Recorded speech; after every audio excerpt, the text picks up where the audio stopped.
Hey everyone, drawing cross contour is actually a lot easier than you think. So what you're going to do is you're going to start by adding all your horizontal cross contour lines. The most important thing for your lines is that they're dark towards the edges and then a little bit lighter in the middle of each section of the pumpkin. And what that will do is it'll make it look like the lines are receding into those crevices. So just think about it in terms of wrapping the object in lines to show the three-dimensional form.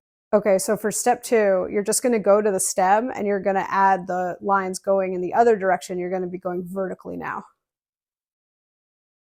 And then I go back to the rest of the pumpkin and just add all of the remaining horizontal lines that you haven't done so far. And you should already be able to see that it's getting to be pretty three-dimensional looking, which is the effect that you're going for with this exercise. Okay, so step 3. So now you're going to do your vertical cross contour lines where you're going to be going in the other direction. And cross contour is a really good exercise to do if you're going to be cross hatching. And the reason for that is that you get a sense of how to build up three-dimensional form using just lines. This will also help you control your line pressure. So notice that a lot of times I'm starting by going dark and then I get lighter and then I get back dark again at the end. And it's okay if you can't do that in one shot. You can kind of like use different strokes of marks to get that effect. But you want to have the lines be a little bit gradual, going from dark to light back to dark. And that will really heighten the sense of being three-dimensional.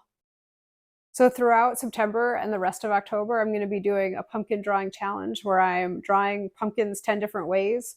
This is a really good way to kind of break out of just the usual and try different things with different materials. So I really encourage you to follow along if you'd like and subscribe to the channel. You'll get all the updates on all the different drawings. And also let me know in the comments if you're working on cross contouring a pumpkin or if you're drawing something else. So this drawing is almost done, as you can see, and it's starting to look pretty three-dimensional, which is the effect that you're going for. So if you haven't already, I highly recommend that you go to my playlist on cross contour where I have a few other examples of how to do this technique, which will help you with your drawing. Thanks so much for joining, and I'll see you next time.